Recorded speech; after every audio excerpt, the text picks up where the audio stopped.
I'm on a mission to boost my trophy completion from the low 50s all the way to 75%. And this year's been pretty good, not gonna lie. Although I only managed to produce 5 videos this year, I'm very happy with the subjects I covered. Assassin's Creed 4 had been dead for a long time, and I'd given up on it nearly 9 years ago. It's amazing that there was a resurgence in the multiplayer servers. Dead Space made me space my pants on more than one occasion, and I'd never thought I'd be able to tough that one out. Battlefront 2 was a stupendous grind, and I cannot believe I managed to snag all of those trophies on near-dead servers. Fallout 4 was a fun, bad mess that was an absolute joy to return to.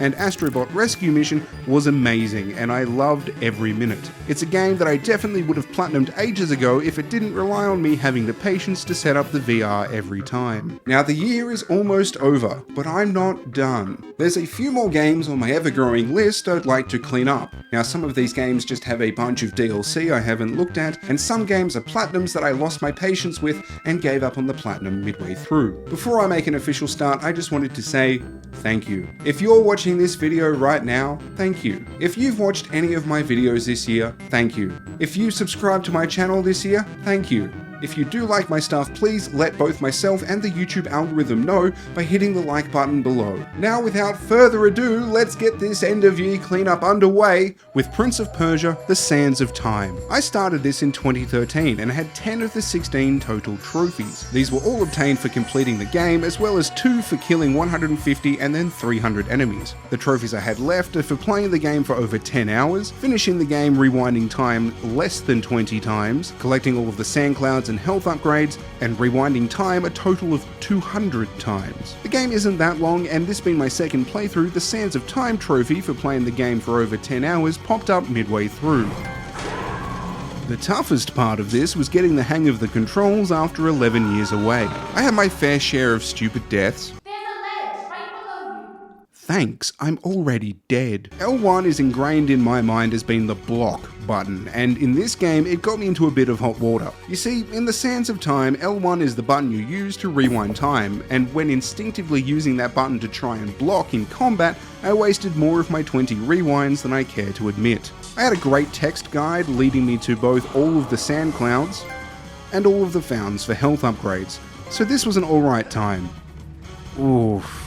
As I finished this playthrough, I got the Game Master trophy for finishing rewinding less than 20 times. By my count, I rewound time on only 9 occasions, and I definitely recommend that you keep track yourself when attempting this. Like I said earlier, a good chunk were dumb accidents, but waiting out the rewind timer after you die really sucks. And towards the end of the game, when the platforming gets tough and the prince does something just downright stupid in the middle of it, I used a couple willingly. Especially when the checkpoint for the part I was having trouble with was back far enough it was worth it. The Master of Time trophy is for rewinding time 200 times. People in the forums said they kept track of this by rewinding after every enemy they killed, and when they got the trophy for killing 150 enemies, they knew they were close. This trophy does need to be done in one playthrough, and if you don't have it by the end, you can do what I did and load your last save, placing you in the Vizier fight at the end, and inputting this cheat code to refill your sand tanks, spamming rewind and repeating. This took around 20 minutes because I'm a big dum-dum who used my less than 20 save file instead of my original save that surely had more. But ooh, isn't that platinum nice to have after nearly 11.5 years? Yes? That's right, Timmy, good job. Oh. I already have the platinum for Goat Simulator, and if you do too, I am so sorry for what you had to go through. But on top of its 31 base game trophies, Goat Simulator has 52 DLC trophies. These are spread across 4 DLCs, and the best piece of advice I can give you for these is to use a guide. Unless you really enjoyed the super ambiguous trophy descriptions in the base game, at which point I would ask, do you need some sort of counseling? The first DLC is Goat MMO, and there's really nothing to write home about with this one. Most of the trophies are obtained through quests marked on the map, and anything left over was easily googled. So here's some quickfire trophy dopamine.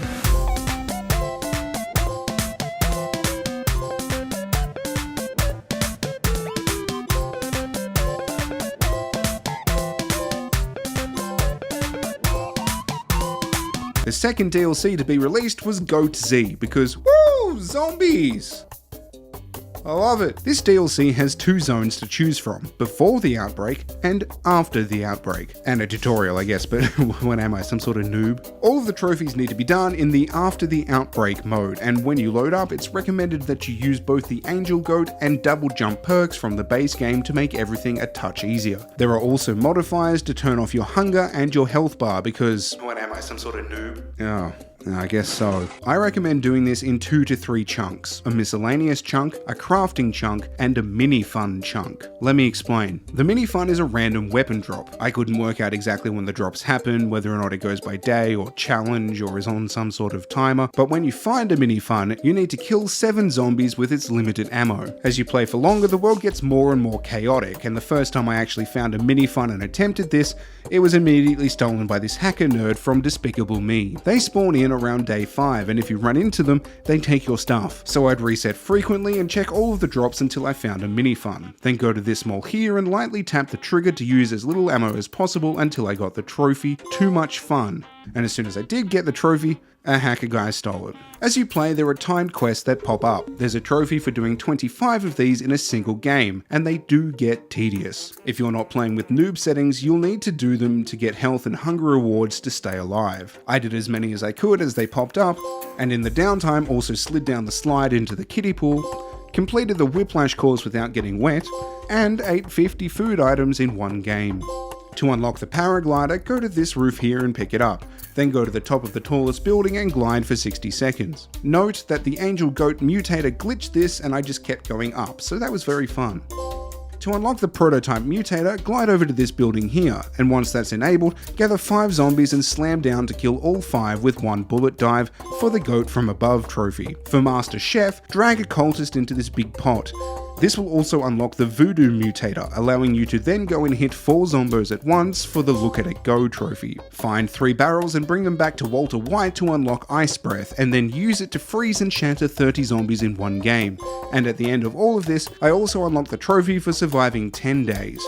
The final 2 trophies are for crafting all the weapons in one game and all of the items in one game. Now don't get confused like I did. There's a weapons list and an items list. I crafted all of the weapons in one game and then the items in another. Even though the game makes it look like weapons and items are separate, for the trophy you do need to craft all of them in one game, so I had to craft all of the weapons a second time. There are several workshops around the map, and this excellent guide I used, links for all the guides I used are in the description, accounted for all items being used and showed you where to find the next closest one as they do not respawn. I suggest being as careful as possible when picking things up to take them to the workshop, because they are all limited, and I had a few close calls where I lost something and had to go and find a second one. This could very easily have messed up my progression and I would have had to start again. Onto the Payday DLC. Most of the trophies in this are also miscellaneous, the only exception being finishing all of the jobs on the list. GoatZ, gross reference by the way, is for licking all your crew to join them together. Once you have enough cash, you can buy masks, and the Plentiful Masquerade trophy is for wearing 30 of them at once. After collecting 10 of the Goat trophies around the level, you'll unlock the Hogtie mutator, and placing a Hogtie NPC on the train tracks will unlock the Dastardly trophy, once the train actually runs them over. Dolph Spaghetti can wheelchair up walls, and if you take one of your fellow crew up to the top of the tallest one, you'll unlock You Raise Me Up. Getting all of your crew into a car and going to the movies will pop Goat Fellas. And in an area close by, you can also do the race course and unlock Goat Ball. While you're here, keep boosting up at the end of the race course until you see the travel button, which will take you to the moon for this one. When visiting the casino, you can play blackjack. And I still don't know how this works, but after button mashing for a bit, I won 3 games and unlocked the What's the Count trophy. Bounce It can be obtained by stealing a boombox and bringing it over to this car meet. The big score is for collecting all of the Goat trophies in the level, and the trophy that gave me the most grief was for using the cannons to get to the floating island in the sky. Once you get to the cannon, aim for the middle of this tree and fire it just below max. This one took a good few attempts. The final trophy in this DLC is for listening to the whole pan flute song, and it really drags. Waste of Space is the fourth and final DLC, and I hate it, purely because of one section tied to 3 trophies, and I'll get to that. But first, glitches. Go to the 3D printer lab to unlock the pirated goat mutator, then find a human, lick them, and mash triangle over and over to clone them. Headbutt all the clones with a $sign over their head, and keep doing this until you reach $100,000. Then go to the CEO's lair and headbutt him to unlock Fund This. This will in turn give you a mutator that allows you to spawn in crates, and if you headbutt them as you spawn them in, you'll make some serious cash money. Do this until you hit 1 million. It takes about 7 minutes. You can find a pod racer over here, and once you crash around in it a bit, you'll unlock... It's working! Pick up this fancy lightsaber for Use the Sword, Goat, and complete the test chambers for Testaholic. Headbutting all of the alien eggs will invert your controls, but also snag you the trophy. What came first, the alien or the egg?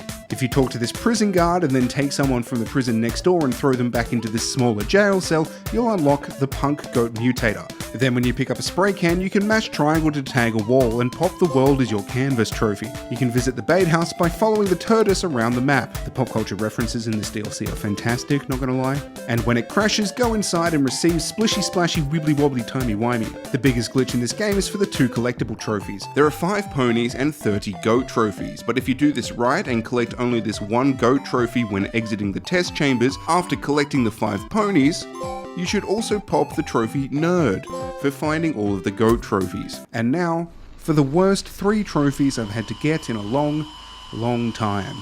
Funnily enough, in a galaxy far, far away. You have to destroy all freight ships, pirate ships, and 30 police ships using this spaceship here. And the controls?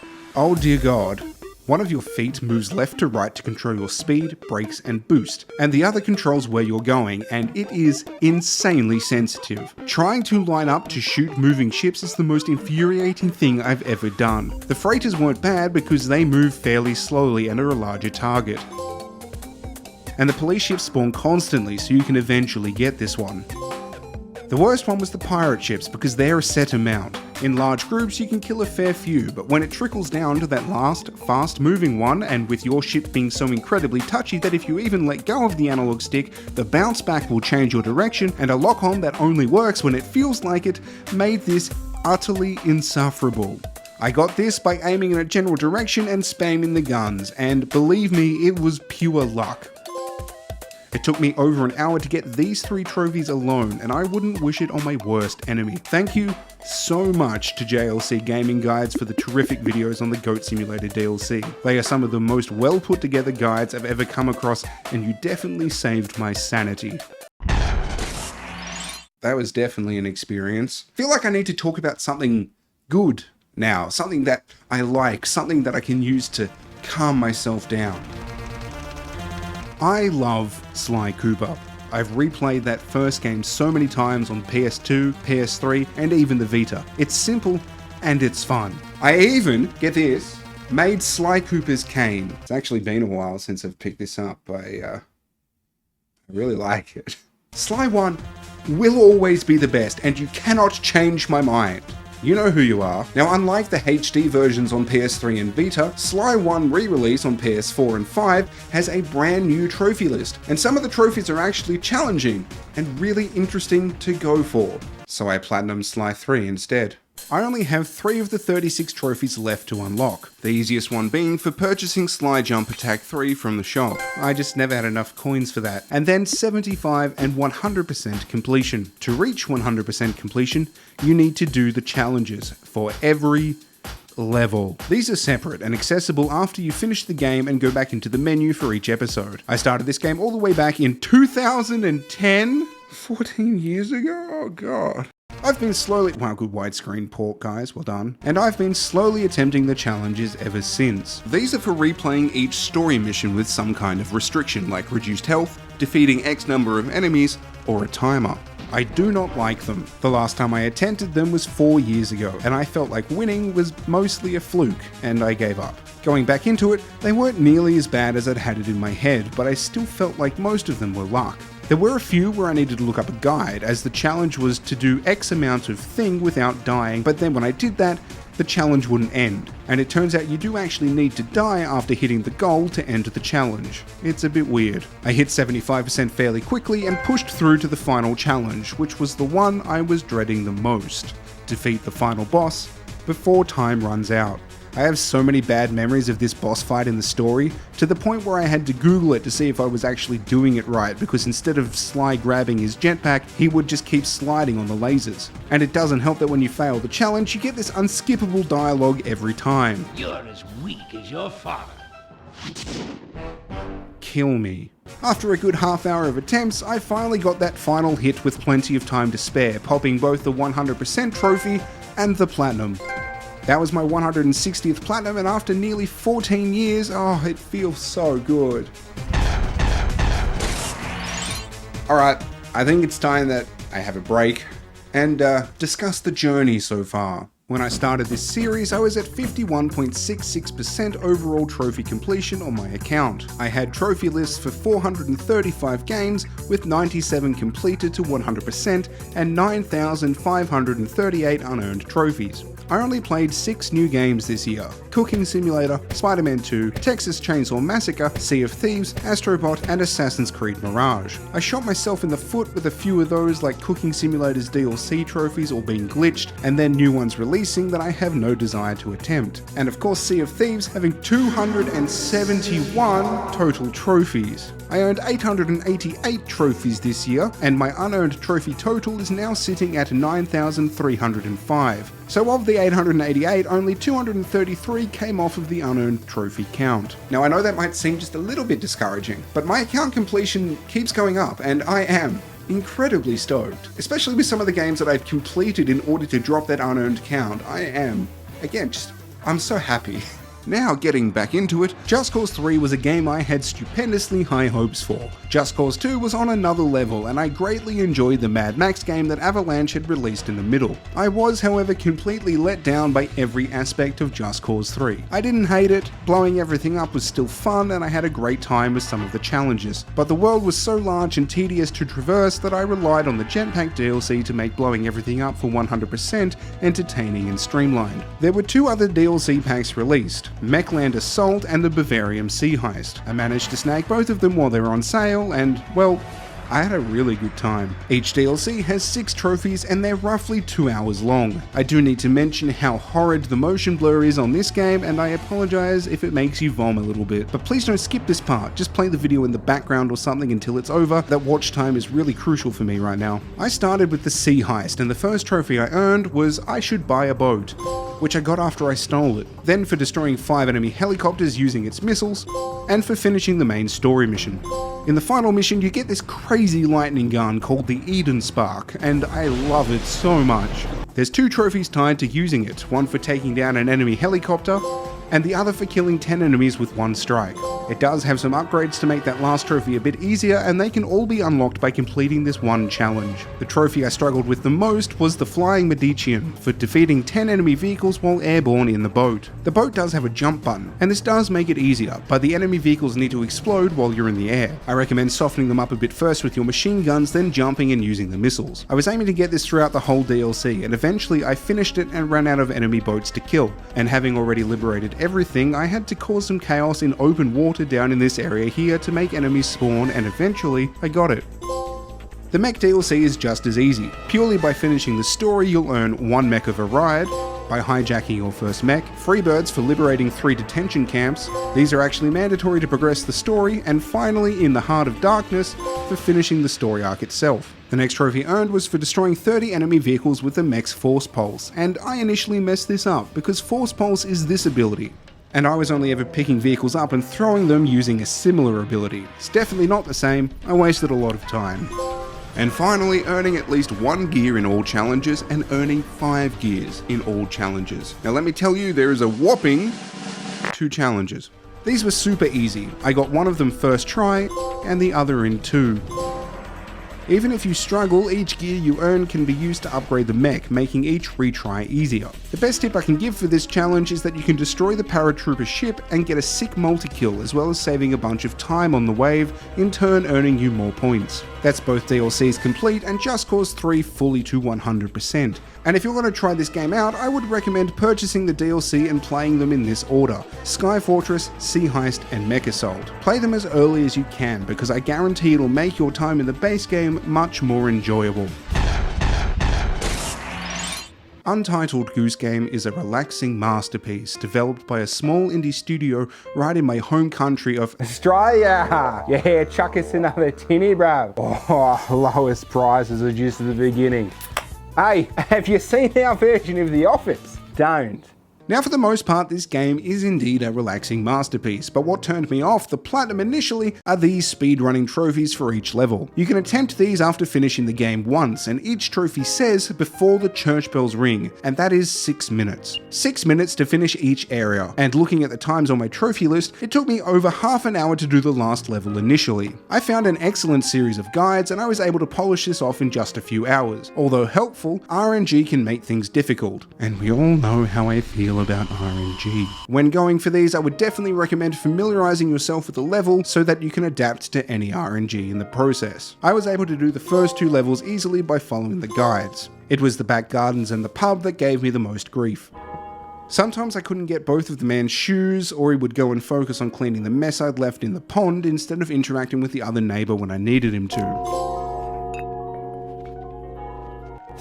The pub was the hardest level for me. Everyone is on the lookout for you, so getting to everything whilst dodging people, setting things up, and oh god, the overwhelming time pressure made me mess things up on more than one occasion. Again, the secret is to learning to adapt. The old man won't go play darts? That's fine. Go and do something else while he idles and keep checking back on him until the opportunity finally presents itself. This was a surprisingly stressful time, but honestly, I still had fun revisiting this one. Alrighty, lucky last cleanup for 2024, Spiderman Remastered. Now I have played these a lot, and I'm sort of over them. I played this twice through on the PS4 when it came out for 100%, and once so far on the PS5. I've played Miles Morales 4 times on both platforms because each trophy list requires you to complete New Game Plus, and I know you can import your save and instapop everything, but I was too lazy to reinstall the first game to upload my save from that, and Miles Morales only lets you move your save from PS4 to PS5 and not the other way around, so thank you for that. I despise the DLC for the first game, and I was midway through the second installment before I decided to free up some space to get GTA 5 for the 3rd time. There are 21 trophies for these 3 DLC episodes combined, and I already had 9 of them. They are tedious. Each DLC has a trophy for hitting 100%, and the worst part of that was completing all the crimes in each district. They pop up at random, so the best way to find them is to swing from end to end of the city and keep pinging your spider senses until one shows up. If you get stuck and none are spawning, use a fast travel station to soft reset the world.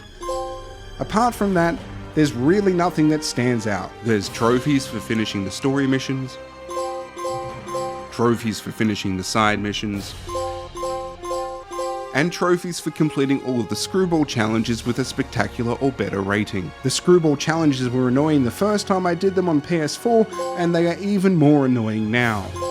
I hate the sound of her voice. There's no way she has as many subs as she claims. The final 2 trophies I don't have are for finishing the game on New Game Plus and Ultimate Difficulty. Ultimate Difficulty isn't that hard. If you use your gadgets a lot and keep an eye on your dodges, you'll get through this just fine. And using the best outfit in the game is the only thing that kept me sane through my 4th and last ever playthrough of this game. That's it. That's the last bit of cleanup I had to do, until next year at least. After my big cleanup, I celebrated by playing Astrobot and Assassin's Creed Mirage, netting myself the platinum for both. I'm ending the year with 54.20% overall account completion. That's up 2.54% from the start of the year. That's actually nuts. I've already got next year planned out. Hopefully, I'm able to stick to that schedule around everything else I've got going on. I've got some stupid stuff on that list. It's right behind the camera. It's haunting me right now as I record this. So again, thank you very, very much for watching. If you've watched, liked, subscribed, sat through any of my stuff this year, again, thank you so much. So if you want to catch all of my shenanigans, be sure to subscribe, and I'm aware that I upload a little bit infrequently, so if you want to get notifications when I drop a new video, be sure to hit the little bell icon as well. Thank you so much to the over 400 of you that have subscribed during this little series. I really do appreciate it, and thank you again for watching. And on that note, I'm all out of year. I hope that your 2024 has been just as fantastic as mine. I will see you later. Bye.